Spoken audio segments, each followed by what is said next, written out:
6A 品格教育第一講接納。6A 裏邊咧佔咗4樣啊，即係非常非常重要嘅。咁而上面咧就係約束啦、管教啦，即係權威同埋責任咧係屬於一個管教嗰方面嘅。咁你即係呢個圖畫俾我哋聽咧，如果我哋嘅關係建立得唔好嘅話咧，就唔好再諗下點，即係唔好諗管教啦，因為你嘅管教咧一定係失敗嘅。點解咧？因為其實小朋友佢同你關係唔好嘅時候咧，佢係唔會聽你嘅，唔會聽你支笛啦，亦都唔會認同你嘅價值觀更加咧好相反咧，佢可能會反叛嘅嗱。咁我哋一陣間會再詳細啲探討啦。咁今日講嘅接納啦，無條件嘅接納喎，呢個係即係唔係話我哋普通一個好啦，我接受你啦，咁樣唔係，係一種無條件嘅接納。咁呢幅圖咧顯示嘅就係有個小朋友燒傷咗咁佢嘅手咧就變成咁樣啊，係啦。咁如果你小朋友係咁樣，你接唔接受到咧？咁聖經都有講過啦，就係你們要彼此接納，如同基督接納你們一樣，使榮耀歸於神咁呢個接納呢個愛咧係從神嗰度而嚟嘅。咁即係我哋向呢個目標嚟到學習咯。好啦，我就舉個例子啦。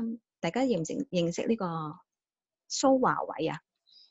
佢係一個傷殘人士嚟嘅喎，佢係嗰啲腦痙攣嗰啲，即係我以前教特殊學校咧，好多呢啲小朋友嘅，佢哋係個腦部缺氧咧，即係出世嗰陣時可能腦部缺氧或者係受傷啦，就令到佢哋身體嘅一啲動作咧係做唔到嘅破壞咗某一啲嘅肌肉嘅控制嘅能力嘅。咁蘇華偉佢小朋友嗰時就已經係有呢個問題，咁但係你睇到佢後來佢成為一個即係奧運會啦，傷殘人士嘅攞金牌嘅一個選手啊。咁你諗下小朋友咁樣嘅小朋友點樣可以成長到咁開心咁健康咧？係啦，好大嘅程度咧就係因為媽媽，係咪啊？佢媽媽一路喺佢身邊陪伴住佢啦，一路接納佢，無論佢係生出嚟咩樣，有咩能力，佢都一樣係接納嘅。咁其實咧，我哋接納小朋友咧，就係要包括乜嘢咧？包括佢嘅情緒啦，佢嘅獨特性啦，甚至係佢嘅不足啦，甚至係佢當佢犯錯佢做錯嘢嘅時候咧，我哋都要去接納即使佢哋犯咗幾大嘅錯，幾徹底嘅失敗，咁父母嘅愛咧係應該永遠不變嘅，係一個無條件嘅愛嚟嘅。係啦，咁你好似德蘭修女咁樣樣，你知唔知德蘭修女佢係去照顧嗰啲喺街邊嗰啲乞衣啦，就嚟死嘅人啦，瀕死嘅人啦，咁其實佢係一種好，即係嗰種愛嘅能力咧，接納嘅能力好大嘅。咁其實你話，哎呀，哇，佢咁偉大得啫，我哋凡人嚟嘅啫喎，係咪？其實好難㗎喎。咁係啊，係真係幾難嘅。咁但係咧，我哋永遠都有一個榜樣學習嘅目標咯。我哋永遠嘅學習榜樣就係嚟緊復活節啦。咁琴日受難節啦。即係就算你唔係信徒都好啦，你可能你未必係一個信徒啦，咁但係你都放緊復活節假嘅，係咪？咁所以咧都要知道咗，都知道呢個故事，十字架上面耶穌點解要釘十字架咧？佢係為咗承擔世人嘅罪喎。咁佢又冇理你係邊個，我承擔即係你犯咗咩罪，我就幫你承擔。你犯咗一啲大罪，我就唔幫你承擔，冇㗎。佢係所有人無分大小。咁佢都係一樣無條件咁樣去為我哋死喺十字架上面嘅。咁所以呢個係一個無條件嘅愛啦。呢個你話神嚟嘅喎，我哋做唔做到咧？咁冇人會完全做到啦。不過我哋要有一個方向啊嘛，一個標杆去努力咯。係啦。咁首先咧，我哋都睇下一段片啦，想俾大家睇下呢段片咧。就係小朋友嗱，你俾小朋友幾多分，小朋友又俾你幾多分咧？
你给妈妈打10个。妈，我要亲亲你吧！哎呦，亲亲你吧！我的好妈妈。哇！爱不爱爸爸？爱吗？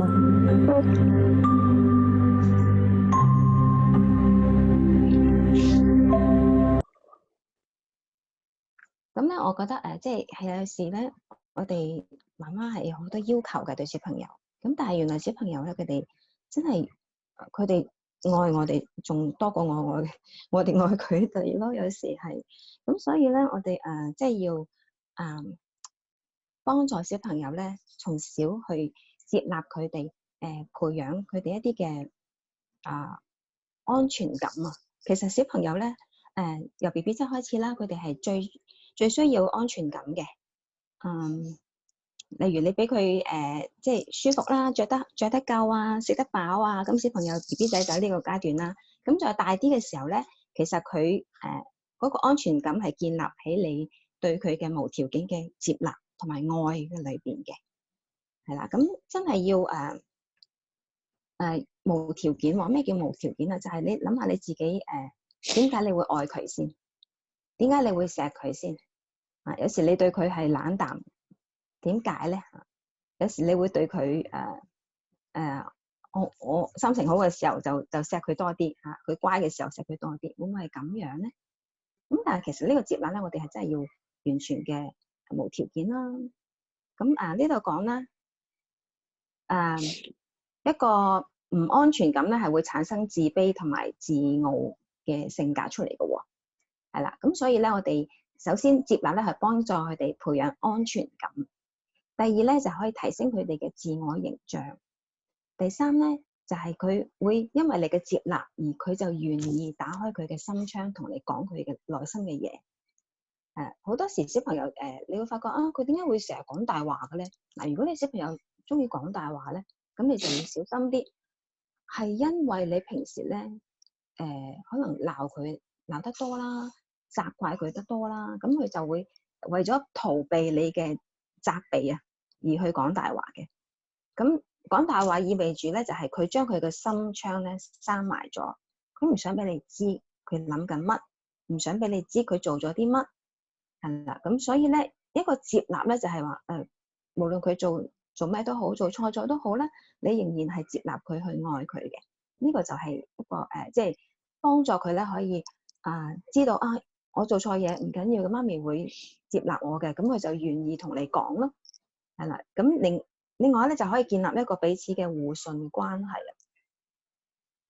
好，跟住咧，嗱，我再睇下一啲唔被接納嘅小朋友咧，佢哋有啲咩嘅表現嚇？咁可能你會即係會有時睇到自己嘅影子嘅喎，會唔會自己都係咁樣咧？如果你自己係咁嘅話咧，可能係因為你小朋友你細個時候咧，你嘅原生家庭啦係俾唔到一個足夠嘅接納俾你。咁當然啦，過往以前嘅父母可能佢哋比較傳統啦，好少家長好少父母咧真係識得點樣去接納自己嘅小朋友嘅。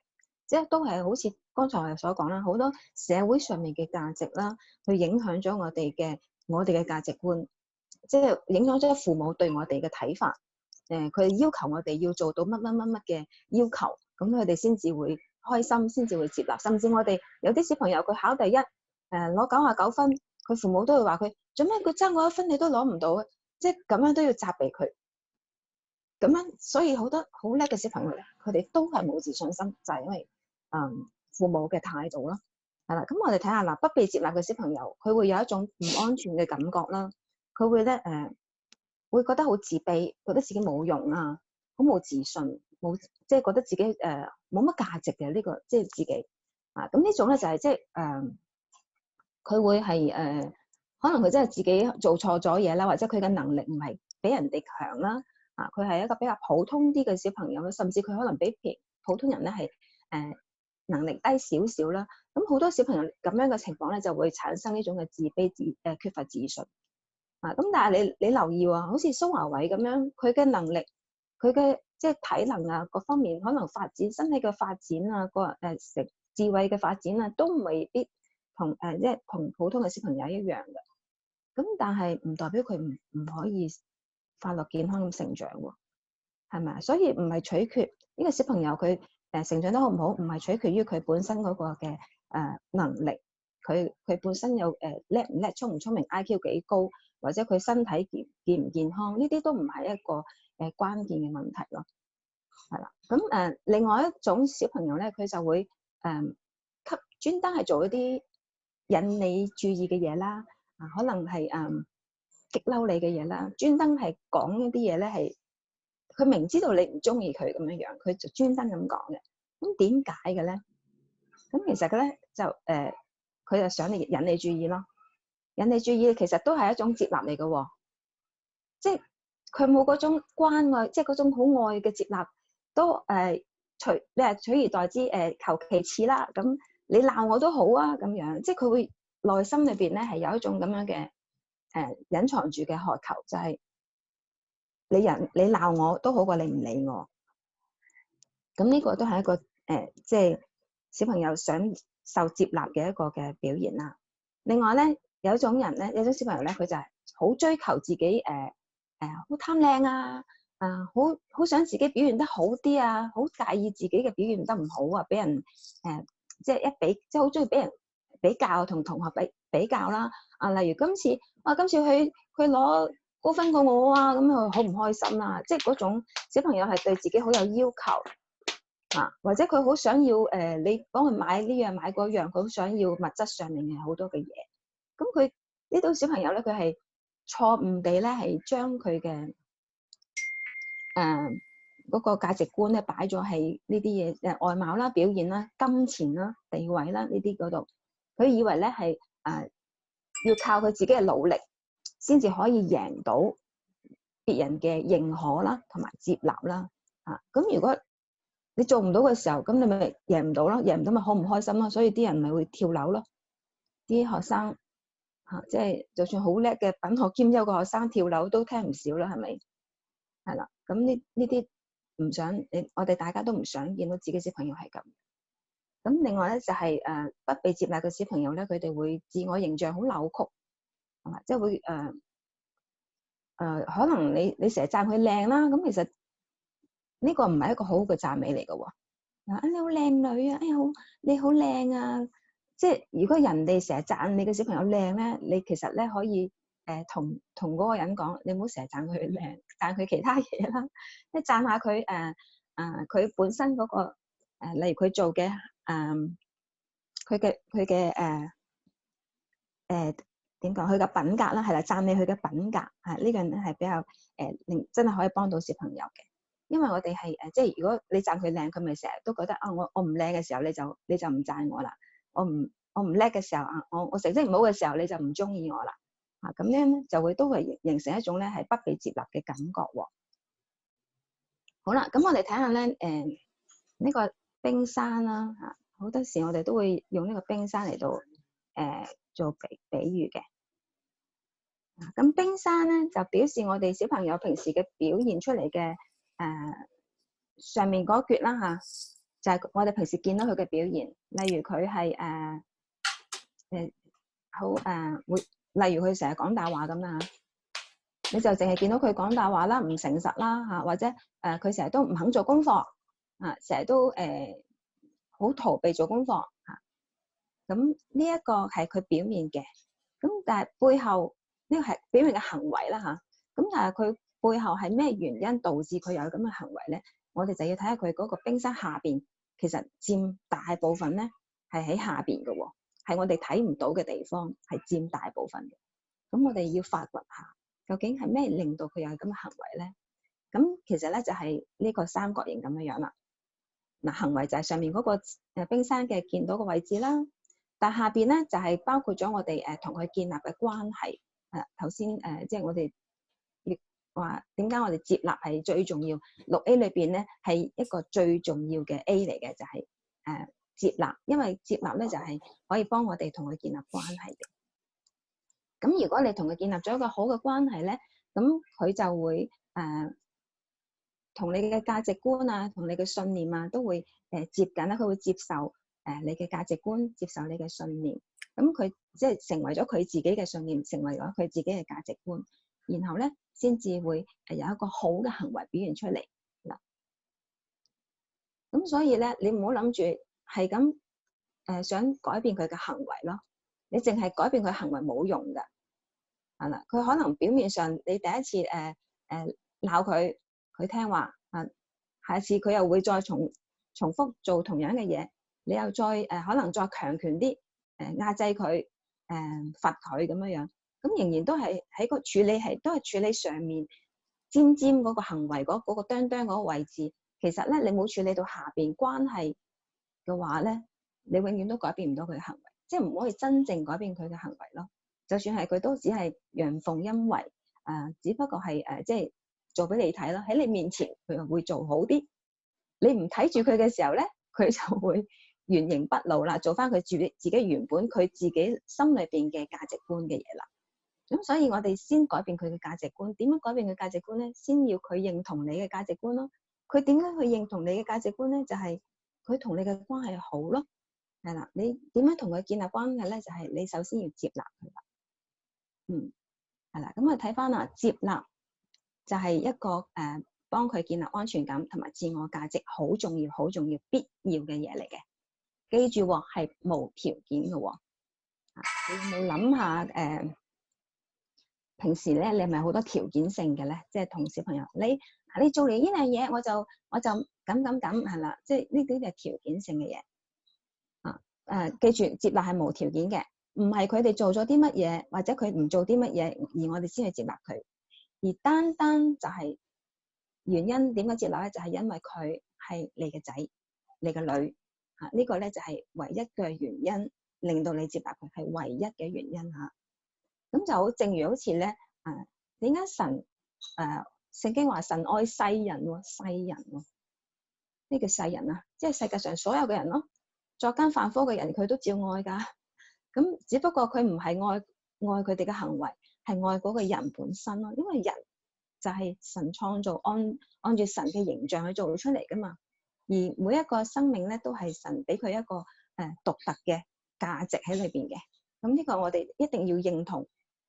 每一個小朋友係你生出嚟㗎嚇，你生出嚟嘅，佢係有佢嘅獨特處。咁可能係有你嘅基因啦，有你另一半嘅基因啦，亦都有神俾佢嘅一啲獨特嘅地方咯。咁所以呢啲咧都係我哋要接納佢嘅地方。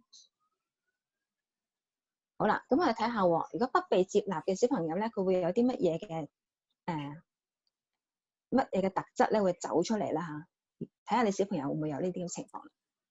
恐懼啦，佢好容易會驚㗎，即係驚咩都好啦，總之比較容易恐懼嘅，中意講大話嘅，即係會掩飾自己一啲嘢啦嚇，驚佢如果暴露咗出嚟，咪俾人見到佢做得唔好嘅時候，就會被鬧啦、被責備啦、被批評啦，咁佢就會收埋、冚埋啲唔好嘅嘢，咁啊，所以呢個叫撒謊講大話。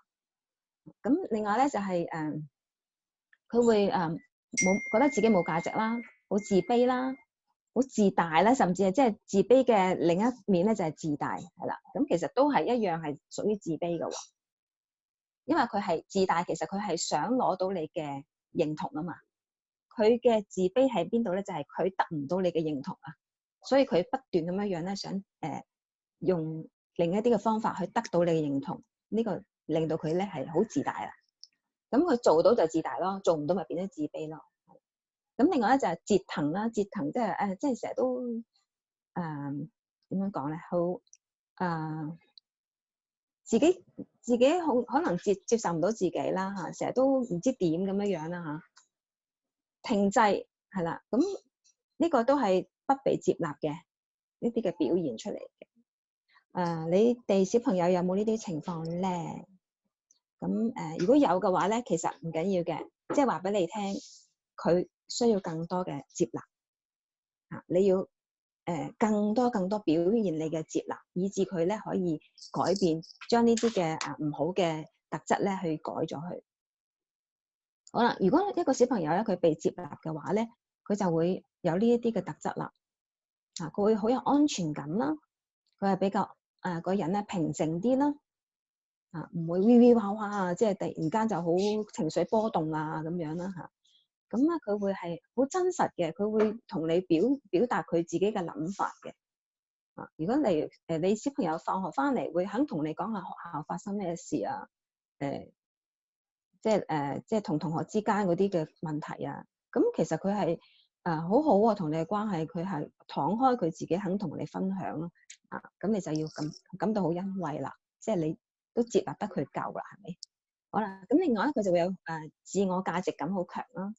知道自己係有價值嘅，知道自己咧係被愛嘅，有自尊啦，識得尊重人啦，同埋咧佢係願意咧去為咗係回報你嘅接納咧，佢會令到自己做得更加好啦，佢會成長嘅喎，係啦。呢個表咧就好好啊！呢個表咧講到我哋分咩叫做無條件嘅愛，咩叫做有條件嘅愛？有時我哋自己都分唔清啊，即係自己都會混淆咗嘅。咁我哋咧而家就檢視一下自己啦嚇。平時我哋嘅愛係無條件嘅咧，定係有條件嘅咧？咁對象無條件嘅愛嘅對象咧，就係嗰個人本身係啦，即係無論佢係點樣嘅人，佢都係你會愛佢嘅咁樣嚇。咁有條件咧，就係要睇佢嘅表現啦，睇佢嘅做出嚟嘅結果啦，嚟佢嘅成績啦。例如佢食飯食得好唔好啦？有冇食晒啦？或者係佢係啦，唔講咁多例子。即係你會同佢講啦。嗱，如果你咁，我就錫你啦嚇，因為你咁，我先會錫你。你做晒啲功課，咁我就滿意啦。即係有時唔係話唔可以用呢個説法嘅，即係你做完功課，我就俾你去落去玩啊，我就俾你有呢個回報啊。呢個係有條件，不過就唔係愛咯。呢個係有條件去教佢嘅啫。但係你嘅愛咧，你記得你表現愛咧，就唔係因為佢做完功課，唔係因為佢成績好，唔係因為佢咧食晒啲飯你先愛佢，係啦。甚至有一啲更極端嘅例子咧，即係呢本書《6A 的力量》嘅作者咧，呢本書嘅作者咧，佢個女咧有一次咧就即係同佢個女傾偈啦，佢話如果你突然間大肚，即係青春期少女咁樣，如果你大咗肚咧，即係個女問佢啦，我大咗肚你會點啊？咁佢爸爸都諗咗好耐，唔知點算好。如果大咗肚，即係佢會接唔接受呢個事實咧？咁後尾咧，佢就話如果你大咗肚咧，我會好唔開心啦，我會即係可能我會失業啦，因為佢係即係佢講嘅嘢，可能自己嘅女都做唔到啊，即係咁樣啦。咁佢會佢嘅名譽啊、地位啊，可能會喪失咗啦，爸爸。但係佢話但係我唔會理呢啲嘢，我只係會陪住你去面對，即係陪住阿女面對，即係攬住佢面對一齊。咁即係話咧就算阿女做錯嘢都好啦，佢都仍然會愛佢，仍然接受佢。咁呢個就係無條件嘅愛，係啦。咁價值觀咧就係如果係無條件嘅愛咧，就係話佢生命本身咧就係已經有價值噶啦。頭先我講過咧，就係因為神創造我哋啊嘛，我哋按照神嘅形象去做嘅喎，咁所以咧我哋係本身就已經有呢個價值喺度噶啦，係啦。咁但係有條件嘅愛咧就係你做啲嘢係好嘅我先至會愛你，係啦，對我有用嘅先至有價值咁咁樣咧，其實咧唔係一個真嘅愛咯。咁對愛嘅理解又係點嘅咧？如果無條件嘅愛咧，就係呢個愛咧係一個無私嘅奉獻嚟嘅，係無怨無悔嘅，係啦。咁就好似德蘭修女啦，係咪？佢無私嘅去付出啦，去幫助嗰啲有需要嘅人啦，係啦。咁而有條件嘅愛咧，就係話愛係一個投資嚟嘅，就要有回報嘅。嗱，例如係小朋友我要俾你學呢樣學嗰樣，咁第時咧你就可以有好嘅成績啦。咁咧第時咧可以揾份好工啦，可以即係俾你一啲嘅回報啊！你期望佢係有回報嘅咁樣嚇。咁呢個都係假嘅愛咯，唔係一個真嘅愛喎。係啦。好，咁我哋點樣去接納我哋嘅小朋友咧？首先咧，我哋要進入去孩子嘅世界裏邊啦，要去即係諗下佢諗緊啲乜嘢，佢個腦仔裏邊究竟佢嘅世界係諗緊啲乜嘢嘅咧？有時我哋距離我哋嘅兒童階段咧，距離太遠啦，係你已經忘記咗自己小朋友嘅時候嗰個天真嘅思想啊。咁我哋而家咧，即係有小朋友嘅時候咧，我哋都要學習下，即係回復翻我哋以前天真嘅嗰個孩童時間嘅思想啦，同佢哋一齊去思考，一齊去例如做一啲嘅話劇啊，即係睇圖書啊，可能進入去佢嗰個世界嘅裏邊，同佢一齊去想像下咁樣係啦。同埋咧，你要觀察啦，發展小朋友嘅天賦啦，唔好將自己嘅意願咧強加喺孩子嘅身上邊喎。因為咧好多小朋友佢哋有自己嘅喜好嘅，好多家長咧中意我中意佢學跳舞，中意佢學彈琴中意學佢學呢樣嗰樣。咁但係有時小朋友我唔中意我唔想學咁。好似我仔咧，我細仔其實佢都細個想發掘佢嘅唔同嘅天賦啦，發掘啦咁俾佢學下唔同嘅嘢啦。咁發現佢即係有啲嘢咧學下佢冇興趣喎。咁我就冇勉強佢嘅但係會堅持叫佢你學咗呢個階段先學完呢個階段覺得即係冇乜興趣學咧，就先至停咯，就唔係話學一兩堂就唔學就算啦。咁一定係要即係同佢有商有量嘅，係啦。唔好以為即係你自己想學嘅嘢，覺得好嘅嘢就佢一定會中意咯，係啦。咁避免偏心同埋不公平嘅比較啦，呢個都好重要。因為小朋友我哋如果你係唔止一個小朋友，可能有兩三個咁樣嘅話咧，咁你就要特別留意公平呢樣嘢啦。因為小朋友敏感嘅，其實例如咧有啲家長咧會係喺啲親戚朋友面前啦會講會講佢其中一個小朋友嘅嚇，我會讚其中嘅小朋友嘅。咁但係好少提到另一個嘅。咁你哋就會留意到，即係其實佢咧其實係偏心嘅呢個媽媽啊。咁佢成日提到嗰個咧就係佢偏心嗰個嘅。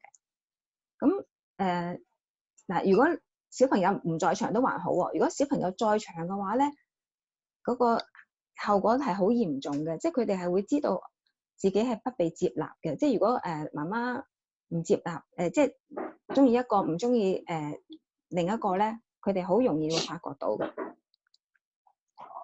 係啦，咁所以咧，我哋要點樣去表達呢個公平咧？就係成日提醒自己啦，同埋咧，你同佢哋講一啲嘅説話咧，係真係要刻意嘅喎，刻意去表達你嘅呢個無條件嘅接納嘅喎。咁就係咧今個禮拜咧，俾大家啲功課啦嚇，就係話你要主動每一日咧，同你嘅小朋友講。你係我最中意嘅啊！如果你有2個、3個小朋友咧，每一個小朋友你都要講同一句説話喎，就係你係我最中意嘅乜嘢咧？啊，例如你係我最中意嘅男仔，你係我最中意嘅公主啊，你係我最中意嘅寶貝咁樣。咁即係你用唔同嘅 terms 啦嚇。如果有3個小朋友用3個唔同嘅 terms，都係你最中意嘅啊。咁你講嘅時候咧，你要攬住佢喎，係啦，攬住佢講。咁要練習嘅，可能開頭嘅時候唔習慣，但係咧你都要練習一下，好唔好啊？咁因為咧呢個都好有用嘅喎，小朋友好受嘅喎呢一套啊。你話你最中意佢咁樣啊？咁另外咧就有第2個功課咧，嘗試下做。平時咧我哋都係佢做得好嘅時候，你就會讚佢啊，會可能會獎下佢啊咁樣。咁但係咧今個禮拜試下揾一次咧，可能你同佢捉棋啊，或者佢即係佢自己玩遊戲啊，佢輸咗啦，佢又或者佢做錯咗啲嘢嘅，咁咧你都係特登為咗佢呢個錯咧而要慶祝一下喎。點解會咁樣講咧？呢個其實係好違反我哋嘅平時嘅習慣，係咪？嗱，我講個例子啦，就係書裏邊有一個例子啦，就係個作者佢有一次咧，佢嘅仔仔咧就參加個球賽，咁啊教練即係帶佢哋參加個球賽啦。咁呢個作者咧佢就買咗一啲嘅雪糕券啊，就送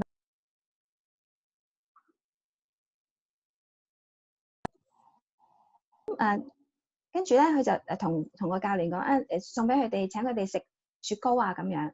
跟住教練咧就話好啊，多謝你啊，好啊，咁等佢哋贏咗第一場比賽咧，我就請佢哋食啦。跟住咧呢個作者咧就即刻有個反應就話唔係啊，唔係要佢哋贏比賽請佢哋食，係佢哋輸咗場比賽嘅時候請佢哋食。咁咧嗰個教練咧覺得好奇怪嚇。即係點解要咁樣咧？即係好唔明白啦。咁但係咧，結果咧呢個教練咧都係應承咗呢個爸爸用呢個方法，即係結果係承諾咗啦。佢真係輸咗場賽喎，佢哋雖然佢哋好努力啦，結果都係輸咗。咁個教練咧就攞啲券請佢哋食雪糕啦。咁呢件事咧就令到佢個仔咧好開心，好開心。因為佢哋咧知道。原來你愛我唔係因為我做得好啊，係因為你本身就係愛我。咁佢嘅小朋友，即係佢仔仔嘅嗰啲隊友咧，同樣都係好開心，即係表現到咧係特別嘅開心咯。呢種開心咧就係話佢哋唔需要為咗得到呢啲嘅獎勵而去要贏啊咁樣。其實要享受個過程啊嘛，你比賽係個過程係享受就已經 OK 啦。咁你贏唔贏呢個都唔係最重要。咁最重要嘅咧，其實我哋係要令到佢感受到我哋接納佢，我哋愛佢。呢個咧作者就話佢用咗好長嘅時間咧，去令到佢嘅小朋友明白呢一個觀念。其實原來真係可能我哋以往咧用錯咗方法，令到佢哋咧以為佢哋真係需要做到啲乜嘢表現得好，先至會被接納、被愛。咁我哋要扭轉佢呢個諗法咧，其實係要花上一啲嘅力氣嘅，即係話你要不斷咁樣揾機會真係要揾機會喺日常生活裏邊咧，一揾到機會咧就揾到佢犯錯機會仲好因為咧佢做得好嘅時候，你讚佢錫佢咧係理所當然啊嘛。咁但係如果當佢犯錯做錯嘅時候，你都表達到愛佢嘅話咧，咁就係灌輸緊俾佢聽，你係無條件咁樣接納佢同埋愛佢係啦。咁我哋今日要學嘅最重要嘅功課咧，就係要俾小朋友知道，你愛佢係唔係因為佢做啲乜嘢，唔係因為佢係一個點嘅人，而係真係因為佢係你嘅小朋友，佢係你嘅仔，佢係你嘅女係啦。咁仲有一個嘅觀念咧，就要再提一提大家啦，就係規矩。如果即係我哋平時好多規矩啦，想小朋友聽我哋話啦嚇，但係咧規矩如果唔係建立喺一個良好嘅關係上面咧，個結果係會導致反抗反叛嘅。再講多次話，規矩如果唔係建立喺一個良好嘅關係之上咧，就會導致反抗嘅。咁其實我哋小朋友咧係唔會對我哋所定嘅規矩嚟有一個積極嘅回應嘅，佢哋只係會對咩有積極回應咧？就係對我哋有同佢嘅良好嘅關係，佢哋咧就會好積極佢感覺到你好愛佢，咁感覺到咧好受尊重、好受接納嘅時候咧，佢就會好願意去配合你，希望咧可以回報你嘅愛，而去努力做好自己，係啦。咁呢個就係我哋今日要做嘅要分享嘅內容啦。希望大家可以做好今個禮拜嘅功課啦。下一個禮拜咧，我哋可以分享下你做咗之後咧有啲乜嘢嘅反應啊，小朋友有啲乜嘢特別嘅反應俾你，好唔好啊？好啦，我今日就分享到呢度，大家有冇問題想問我啊？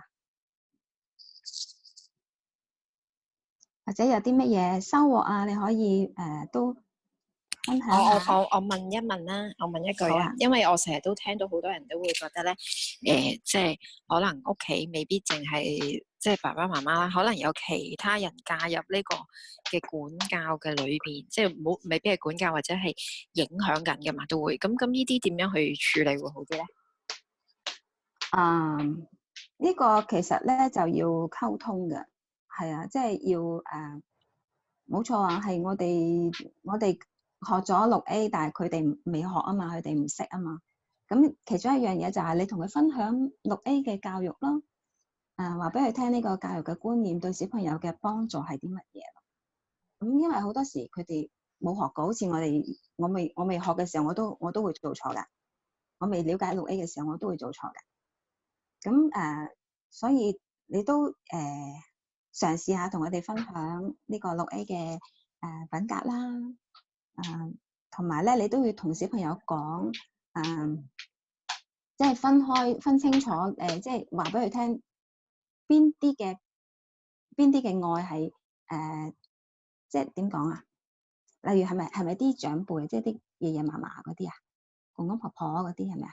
係啦，類似咁樣係啦。係啦，咁會帶嚟啲咩嘢唔好嘅影響啊？即係佢哋會溺愛定係點樣？佢哋會做咗啲乜嘢令到你覺得唔恰當？即係譬如可能講譬如可能有啲事情我喺度就冇嘢嘅，但係如果我唔喺度就會可能佢哋會點講咧？照樣違規咁啦。我假設即係係啦，類似咁樣。即係譬如假設我諗唔到啊，而家突然間，譬如假設我喺度會食晒啲嘢，如果我唔喺度唔食晒啲嘢，咁樣啦。假設OK， 咁呢個咧就其實係個小朋友佢仲未建立到佢自己嗰個嘅價值觀啦，即係佢都係按照佢自己嘅喜好，係咪？記唔記得頭先我講冰山嗰度啊？咁你要將你嘅價值觀灌輸俾佢，當佢知道點解佢要食，佢要食晒啲嘢，點解咧嚇？為咗乜嘢咧？咁如果佢同你嘅關係好好，你而家亦都係解釋到俾佢聽，點解會對佢好咧？食呢啲嘢，咁佢植入咗喺佢自己嘅價值觀裏邊嘅時候咧，佢就唔會因為你唔喺度而唔做嗰件事咯。例如好似過紅綠燈要睇燈先過嘅，咁有啲小朋友佢係即係已經植入咗啊，即係我哋從小就要教佢呢個規矩啊嘛。咁佢哋即係嘅喎，我小朋友試過咧，有工人姐姐帶佢過馬路咧，衝紅燈咧，佢就會鬧個工人姐姐，即係佢話唔得㗎，唔可以咁樣衝紅燈㗎咁。跟住即係佢話翻俾我聽。咁其實我知道原來咧佢已經將我呢個價值觀咧係植入咗喺佢嘅裏邊咯。咁佢其實所以你點樣去幫小朋友建立佢嗰個價值觀？點解佢要食晒啲嘢？點解嗰啲嘢要食咧？咁佢要相信咗你所講嘅嘢先咯，係咯，就唔會陽奉陰違啦。解唔解答到你嘅問題啊？其實好難嘅，我想講呢個位，因為就就算可能未必係至親嘅人啊，你每一個人都有自己嘅價值觀噶嘛，即係你有你呢個價值觀，你另外一個未必聽得明你講咩噶嘛，即係呢個係唔容易嘅，我係想講，邏輯上係絕對理解啦，但係如果你個家庭已經有兩個價值觀嘅時候，就好難啊。咁就睇下個小朋友同邊個關係好啲啦。即係個影響力邊個大啲咯？係啦，你同佢關係好啲，你嘅影響力就會大啲。係啊，呢個同埋你都要同你嘅屋企人溝通啦。另一方面，一方面你同小朋友要建立好你自己嘅關係啦，親子關係，接納佢多啲嚇。另外咧就係你要同你嘅家人有一個好嘅溝通嚇，大家嘅價值觀咧盡量要去即係即係大家要磨合下咯，係啦。咁其實呢個關係都唔係淨係同仔女關係，我哋同屋企人嘅關係，我哋都需要去建立嘅，係咪？一樣嘅啫，其實都係要先接納咗對方，然後慢慢去溝通，等對方都可以接納你嘅意見。努力啦，係唔容易嘅，係啊。好，有冇其他嘅問題想問啊？幫唔幫到大家啊？呢個課堂，我想問問題啊。好啊，我想問下咧，頭先咪有一個嘅行動咧，就係要為咗一啲失誤而慶祝嘅。咁其實對於小朋友嚟講咧，失誤啊，即係或者喺媽媽嘅眼中咧，失誤呢家嘢都應該常常發生。咁應該要點樣去即係去攞一個題目係真係要慶祝？譬如頭先個比賽就好似好容易啦，輸咗咁樣。咁譬如默書測驗考試咁，點都有分數喎。咁我係同佢你唔合格，我就同你慶祝一下，定係點？定係你默書你定係話你有10個字你識咗啦，我都同你慶祝下咁樣咧。即係因為其實個個小朋友能力又唔同啊，佢可能出嚟嘅表現我哋點樣？我哋未必要講慶祝呢兩個字嘅，應該點樣取代？係啦，即係可以例如佢唔合格咁啦，假如佢唔合格啦，佢話咁你今次唔合格會唔會都好失望啊？或者係即係關心佢嘅感受多啲啦，同埋佢付出嘅努力啦，我哋都着重喺佢嘅付出嘅努力嘅上面去肯定佢咯。咁都知你辛苦噶啦，咁唔開心唔緊要，好啦，同你補償下你嘅唔開心啦，咁樣或者係類似係咁樣啦，即係為佢嘅失誤，你即係其實背後就係話你接納佢嘅失誤，安慰佢，你接納佢嘅失誤。個個人都會失誤噶啦，係咪？我以前細個我都試過唔合格噶，咁樣係啊，唔緊要，食個雪條，努力啲，下次再好啲咁樣，即係呢個係即係總之係表達你嘅接納，呢個係重點，接納佢嘅失呢個誤，關心，呢個安慰，係接納佢嘅失誤，呢個係個重點。係啦，即係話俾佢聽，唔緊要嘅，你失誤咗都我都一樣係會愛你嘅，一樣會咁中意你嘅。